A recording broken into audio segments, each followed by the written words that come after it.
My friend, your role as a father is critical. You are so important. You are needed. Our world is in desperate need of fathers to step into their leadership role, to accept the power, the authority that they have, and not from this top of the pyramid, patriarchal, top down. It is to love and serve those that have been placed in your care. Our world needs it. So thank you for being here. Thank you for showing up. 3 nuggets that hit me from my conversation with my friend Amber today are: 1, the depth of your kiddos need to be seen by you. 2, life is messy, so choose to see the good in the moment so that you don't miss moments to be present with your kiddos. And number 3, having a glimpse into the mom's perspective in and through a divorce.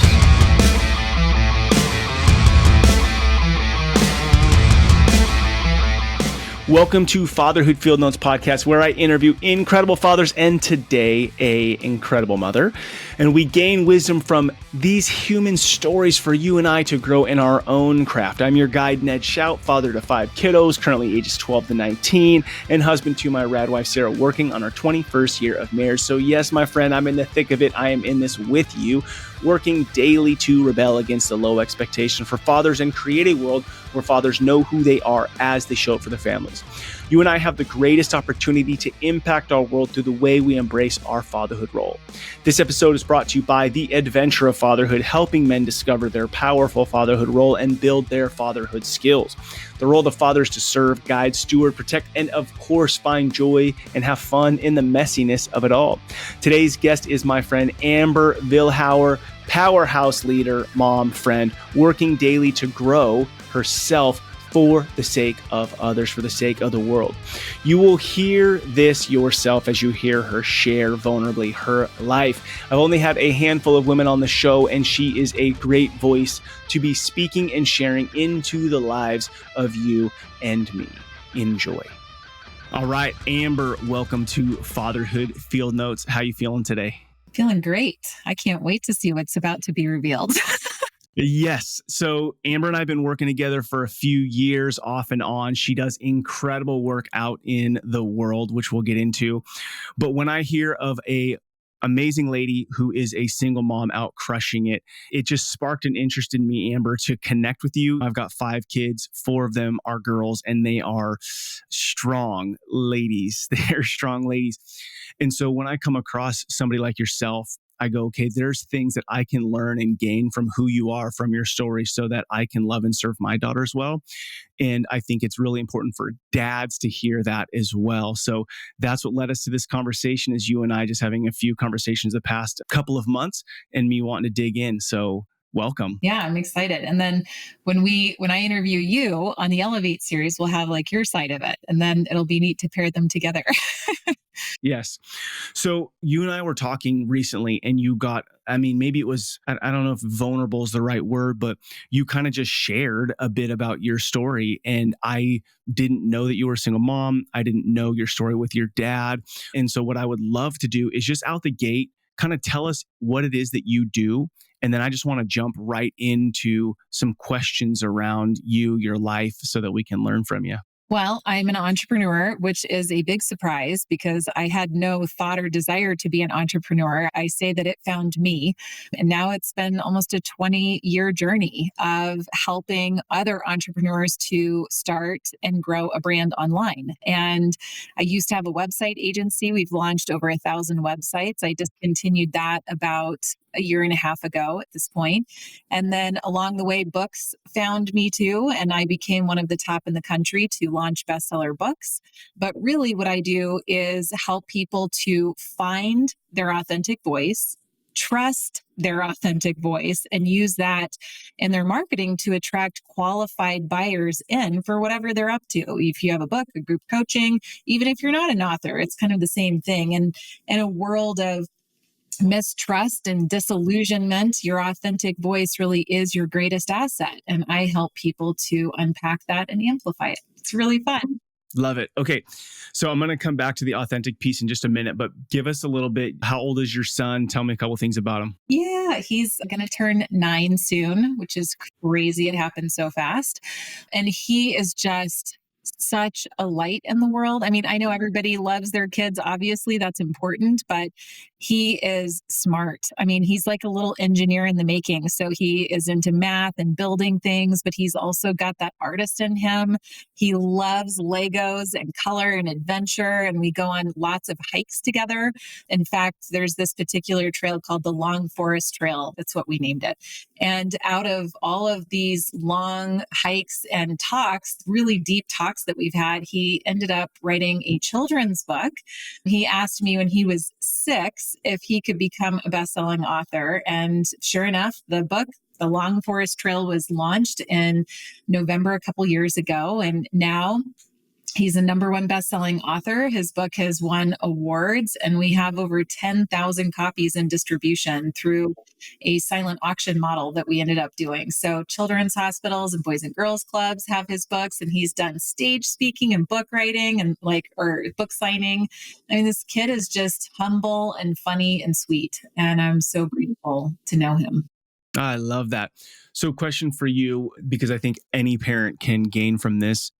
You take long walks, hikes, and you said deep conversation. So, what does it look like to you to cultivate a relationship with your kid where you can have deep conversations? I mean, it started when he was in the womb, to be honest with you. I mean, I just really knew, I could feel that this was a really important soul coming in. And I treasured that from minute one. And then when he was born, it was just like he would work with me. I'd have real conversations with him. I bought him hundreds of books, and all of the books were more conscious, like things that I would actually learn by reading the book. Your book included in that stack, Ned, absolutely. And I think through reading, that was probably where it really started, just those really precious moments and really exploring, what does this mean? And what do you think about that? And what if this happened? And just asking questions. And I think when he was a lot younger, he probably looked at me like, Mom, I have no idea what you're talking about, but he would still try. And that there was something, just there were seeds planted inside of him that are starting to grow and blossom. And now, I mean, we talk about the future, we talk about the past, we talk about avoidance, we talk about emotions, we talk about being bold and brave. And now it's to the point where, I'll be having some sort of experience in my business, and we'll be driving somewhere, and I'll say, you know what, Clay, I want to explain something that just happened to me. And I want to say that it made me angry, or it made me frustrated, or it made me really sad. And when I am sad or angry, I lean into those emotions and I start to ask questions about them, and I get curious about what it's here to tell me. I mean, like, I just use a moment in my life as a teaching opportunity. And then he asks questions, and then I follow up until the energy sort of dies around it. And then we move on to something funny and silly and whatever else. And it's not about forcing. I think it's about inviting. And it's really special, that bond that's being created. Yes. Okay. So much goodness there.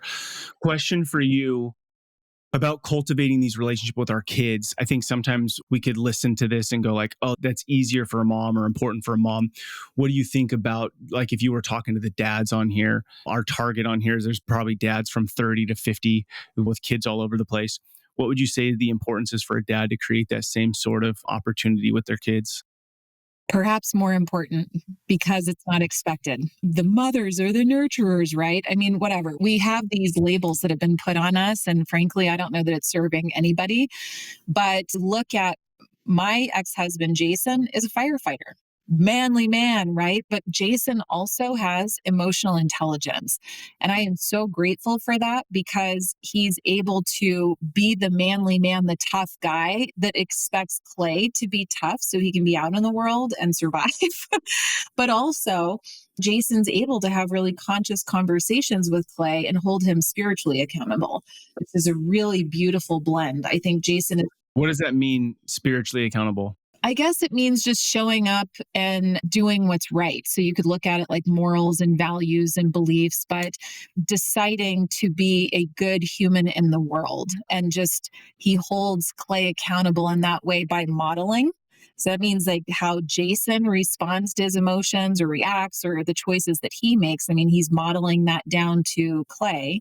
But then Clay is of an age now where all of a sudden the social game is picking up. And Jason and I are definitely in a bit of a learning curve in this moment, as Clay is tempted to hang out with friends that they're not it's like people that don't have a level of consciousness, emotional intelligence, and Clay is tempted to play with these people. And it's so he knows better. He knows the difference between right and wrong because we've developed his intuition to know that outside of just spouting out some words at him.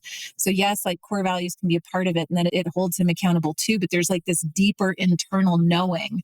You could look at it as his relationship to God, would be another way to interpret it, depending on your belief system. But holding him to that level of accountability, not just normal like cultural norm rules, so that independently he can go out and make better decisions for him moving forward in life and not be too reliant on mom and dad to tell him the sense of right and wrong, I guess is what I'm trying to say. Yeah. So is faith a part of your guys' culture? It is a very big part of Jason's culture. I would say that I was raised in a more spiritual, esoteric environment. I actually studied multiple different religions. So I believe in God. I don't go to church. I don't feel that is necessary. I have a very strong relationship with God. You could call it source, intuition, whatever your word is. It's all pointing to a similar thing. And it's actually a pretty good blend where I don't step on Jason's toes. I can have that conversation. I've gone to church with them before, but it's just not mom's preference. And that Jason has respected that in me as well. We're excellent at co-parenting, which I'm really grateful for. Yeah, that's great. Okay, two questions that come to me from this is like one, when you think, because you're stepping into this now, it's not just mom and dad deciding for Clay, it's Clay's going to start making his own decisions over the next 4 or 5 years. So, what are the important beliefs, 2 or 3 important beliefs that you want Clay to hold as he steps into his future, which we know our kids are going to stumble through, right? They're going to learn from failures. They're going to learn from listening to us. But what are a couple beliefs that at 18, 19, 20, you want him to be carrying into adulthood? That's a big question. One is I think I want him to have great awareness. Most people have lost their awareness, and I believe like awareness is reading between the lines of communication, sensing things that aren't being said, and just being mindful of picking up on other people's emotions or frequency, for lack of better words, so that Clay can strategically learn how to maneuver depending on the different types of people that he's around. And it will have an impact on the way he's speaking to them or the way he's treating them, which we are rock hard about being kind and respectful to people. But it's hard to do those things if you haven't cultivated awareness first. So that is a big thing that I have instilled in Clay from day one. Another thing that comes to mind, I would say, is coming back to that authentic voice. I want to make sure he can find that voice that is true to him, independent of what is his friends, what are they just saying and doing, and like what does he look on TV is like what he should be doing. Should, right? We all have been intertwined with that word, but I want Clay to understand his voice. And then I want him to be able to trust it so that if there is a conflict, for example, he can trust that voice and then trust his awareness to be able to navigate that communication in a way that has integrity and strength and conviction and kindness too. But he can be strong in that voice. He can have his opinions and he can have his beliefs and not step on other people or disrespect other people. Or it even manifests inside of relationships. Let's say he wants to go ask a girl out. I don't want him to be all afraid of doing that. I want him to know who he is and trust that and be able to go up and ask her out in the way he wants to ask her out. So those are at least 2 that I can think of right out of the gate. Yeah, no, those are good. And in that trusting of himself, it sounds like there's still this core that it's like, I'm conscious and I'm aware and I'm trusting myself, but I'm also not alone in the universe, right? It seems like that is a piece that is important to you and Jason, maybe differing slightly in terminology, but that he isn't just reliant on himself. I typically have had, like, I've had several guys on here on the podcast who have been separated from their spouse. And so it's interesting to be able to ask them the question of like how to show up for their kids and things like that. It seems like I didn't know your connection with Jason. Seems like you guys parent well together. On the other side, from the mom's perspective, the reality is divorce happens, separation happens. What's a couple things that you would share with a guy listening right now if he's in the middle of separation, if he's just through separation, that you would recommend from the mother's side of like, here's how you can show up well for your kid, and here's how you can show up well for the mom, regardless of if you guys are going to live in the same house together? Great question. Well, I'll say one of the biggest priorities that I had during separation was I wanted Clay to have as similar of an experience as possible between the two homes. Literally down to I made these two huge collage framed things that like had all of these different silly pictures of our past, the three of us together, or just of Jason, or just of him and me. And then I made them exactly the same in the same frame with the same pictures in the same exact way. So we could have one at mom's and one at dad's. We even got the exact same comforters, the exact same beds. Like we really tried to keep his room this as similar as possible, at least in the early stages, so that he didn't feel the separation quite as much. And I've never heard of anybody else doing that. And I kind of wonder why. Like it's not about not wanting Clay to have his own expression, but at least in the very beginning, I mean, it's probably got to be very jarring for a kid. It wasn't in my situation growing up, but I imagine maybe it was different for him. And so I think keeping things as consistent as possible, even now, all these years later, Jason and I would have a conversation about chores and what do we want Clay to do. And then there was a moment where like Jason started having his chores and I started having mine. And I said, pause, we need to have the same chores, the same reward system. And we even bought this Skylight app that has a monitor at both houses so that now Clay has the same chores, the same reward on the same screen. And there's probably an edge to this where Jason's like, enough, Amber, I want to do it my way. And that's fine. But there's a common ground there. So on the other side of your question, all I ever wanted out of Jason was to feel included. I wanted to be included in moments. I wanted to be included in memories. I wanted to be included just in co-creating Clay's experience. So what we decided upon is when Clay is with Jason, Clay will FaceTime me every morning and every night. And that's his chance to be with mom, even though he's with dad.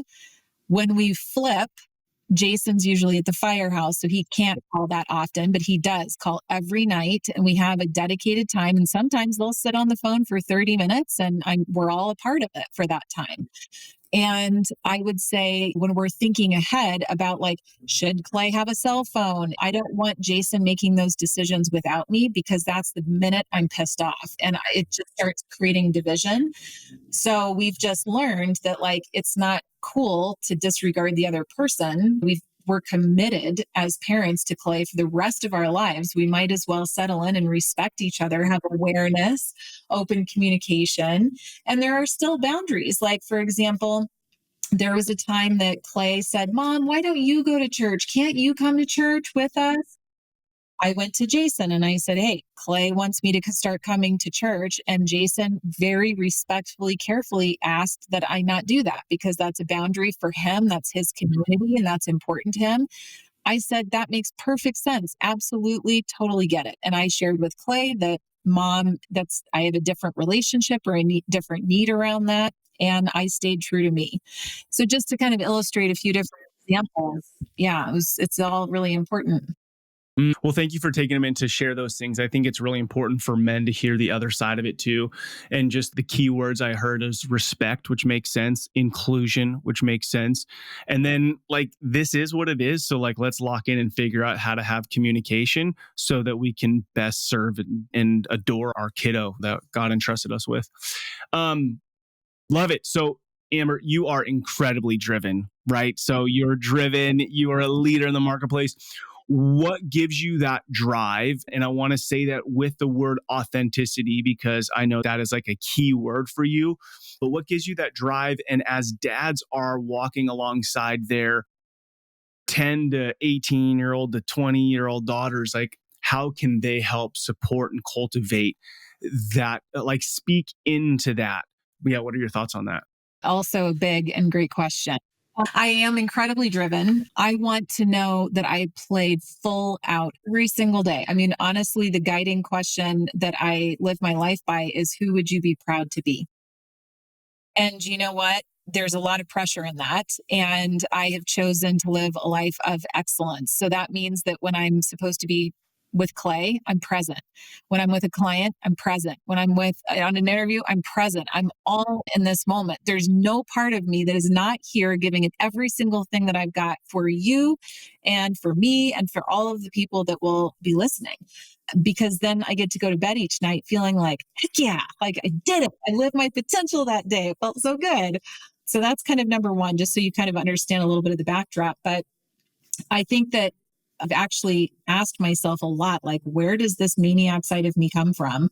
And obviously, I think there were roots coming back into my childhood. I mean, my mom was extremely driven herself. In fact, I don't feel like I got to see her very much as a single mom. She was constantly working, traveling, dating, doing whatever. Like she was so active. She would even like put us to bed and then leave and go like dancing all night. She just was very busy. She had a very full life. And that was my model. And I thought, oh, that's what you do in the world. You're just really busy. There's also this other part that is filling an old unmet need that I have. And what I mean by that is I have this vision, and it's very specific, that my role here in this life is to help individuals feel heard, seen, and valued. And it drives every business decision, every financial decision. It drives every way of being in every single moment of my life, wanting to help the person in front of me feel heard, seen, and valued. Now, where does that come from? Well, in my younger years, I felt the opposite. I felt invisible for the first 18 years of my life. And actually, I preferred it that way because earlier on, I faced so much rejection and loneliness. And I was so confused. I felt so misunderstood. I didn't have friends on the playground in elementary school. By the time I got to middle school, I started getting bullied. By the time I was in high school, I literally got jumped at a party by 5 girls because they wanted to humiliate me, and they did. And I learned it's safer in the world to be invisible. And it created so much sadness and so much emptiness and worthlessness. I mean, I could just go there in a second. And yet, when I was 18 years old, I got this job selling Cutco cutlery, the high end kitchen knives.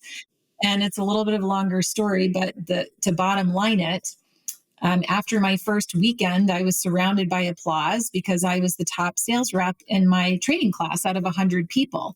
And honestly, I thought they were applauding somebody else. I thought I did a bad job because I thought everything I did was bad.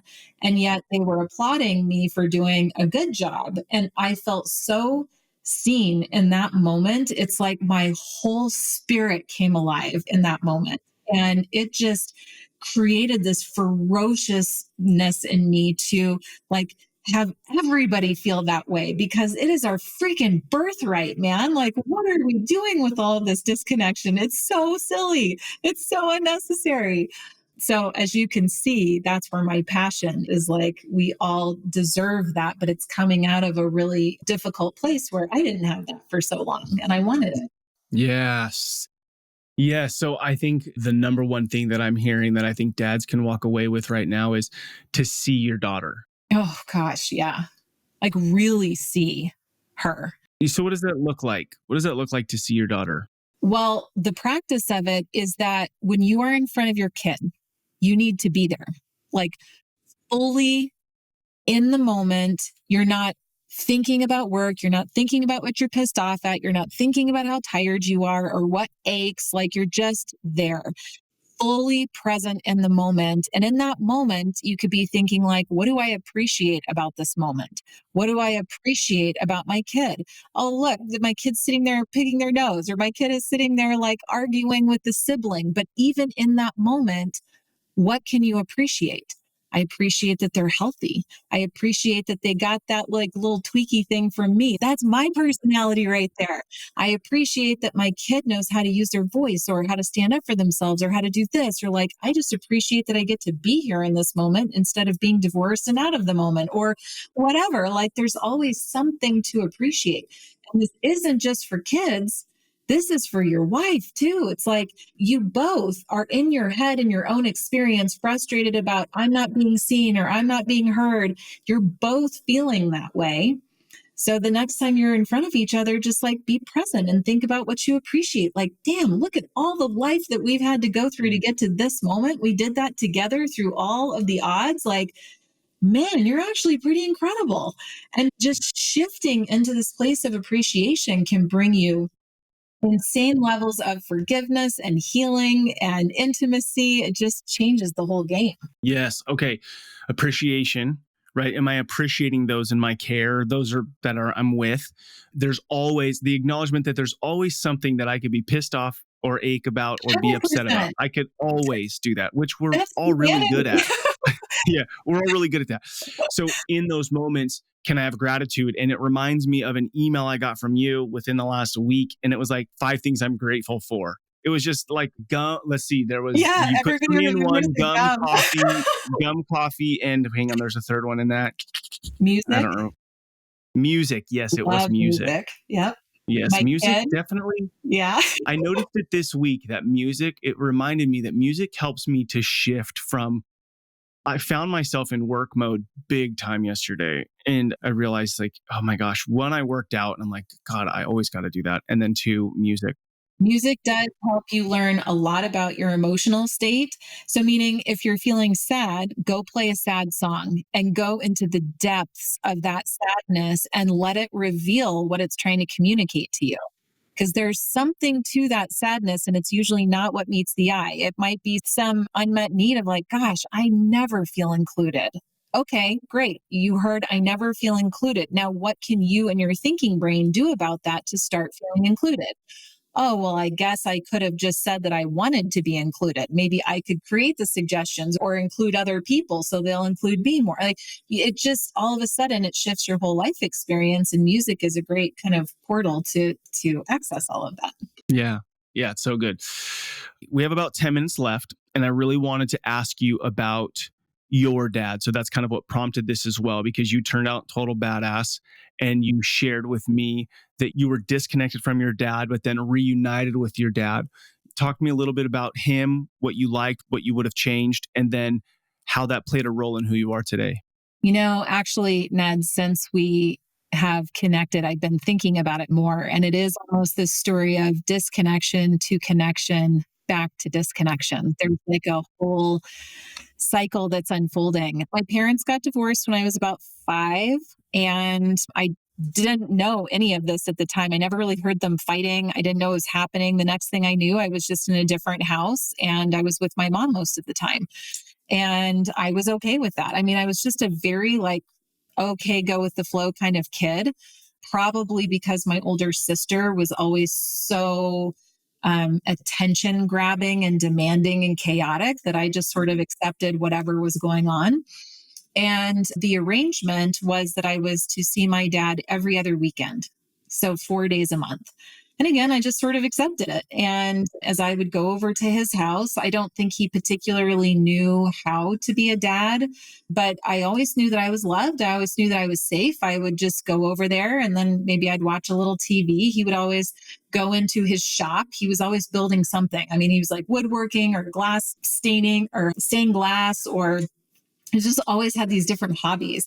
And I knew that I was included. I could pop into the shop, but it's not like I would just basically sit and watch him more than he wouldn't really ask me about my life or what's going on with dad or school or anything like that. I would just sort of pop in and watch him and then exit out and go hang out with my stepbrother or whatever. And then I would be gone again. And that continued until I was 16 years old. And still, again, not much change there.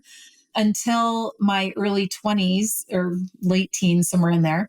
He got a divorce from his second wife that really tailspun him in a really tough way because I mean, Denise was definitely like the love of his life. And he went into a really dark place. And at that point, I was coming out of my dark place and I was thriving at Cutco. And I reached out to him and he responded. And then we started going to dinners and we started going to lunches and we started talking most days of the week. And it just really was so healing for me. And I learned so much about him and his beliefs. And whereas my mom is the very like, go get him crazy risk taker, he's the very like methodical, slow, I'm going to save first, I'm going to pay off my mortgage, I'm going to be an employee. Like they were so opposite. And I had so much of my mom that it was really refreshing to see the other side of the coin. And then I landed somewhere in the middle.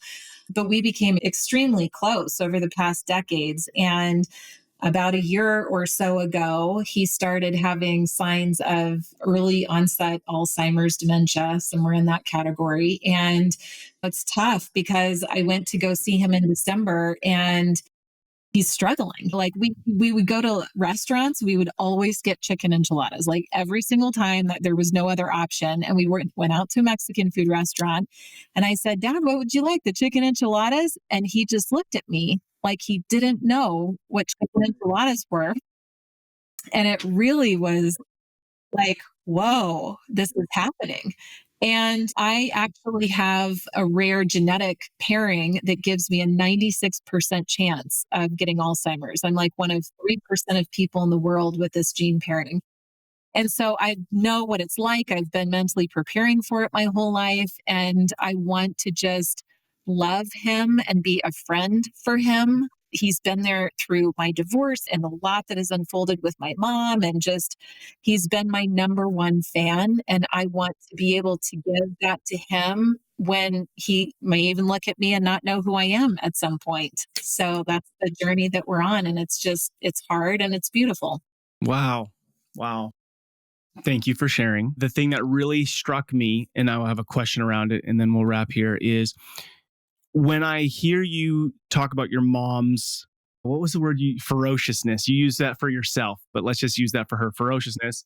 Your dad's methodical, like strategic, like you seem like regardless of how they maybe showed up to nurture you, you got like 100% of both of those in one superhuman and are crushing it. So with that, do you think as parents, we should sometimes put a little less pressure on ourselves to do it perfectly? Just be present with our kids?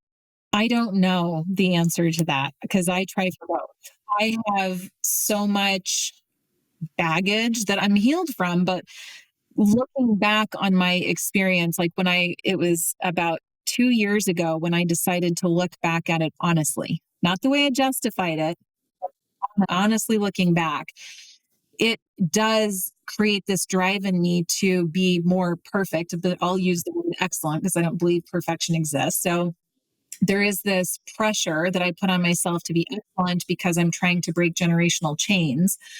And part of that excellence is by being present and appreciating and nurturing and all of those things. So it's just, I decide to hold myself to a very high standard because it's Clay deserves that. And I deserve it too. And Jason deserves it for choosing me as his partner in this. So this is so much bigger than me or Clay. This is like way bigger than all of that. And I just choose to look at it that way so that I'm showing up as somebody that I would be proud to be moment by moment.